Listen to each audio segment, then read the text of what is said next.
আসসালামু আলাইকুম এভরিওয়ান, কেমন আছেন আপনারা? আশা করি ভালো আছেন সবাই। আজকে আমি গরু মাংস রান্না করব খুবই সহজ পদ্ধতিতে। উপরে দেখতেই পাচ্ছেন আমি গরুর মাংস নিয়ে নিয়েছি।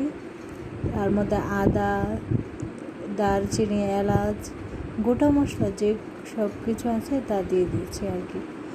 তারপর পেঁয়াজ, কাঁচামরিচ, টমেটো দিলাম, একটু হলুদ, মরিচ, ধনিয়া গুঁড়া, জিরা,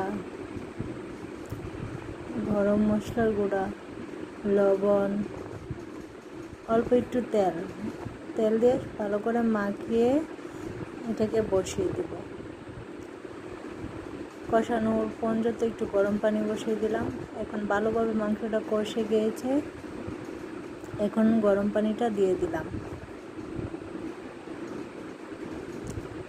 গরম পানি দিয়ে একটু নাড়াচাড়া করে ঢেকে দিলাম। একটু পর পর দেখবো আর কি, আবার কষাচ্ছি।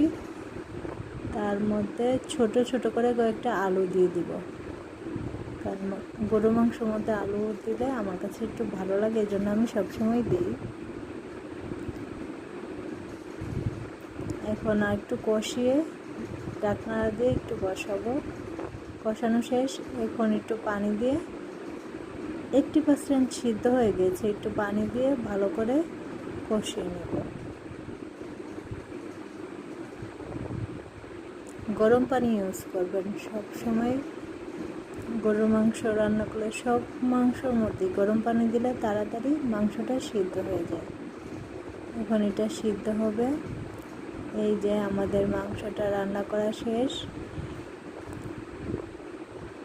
তো আজকের জন্য বিদায় নিচ্ছি, কেমন হয়েছে জানাবেন।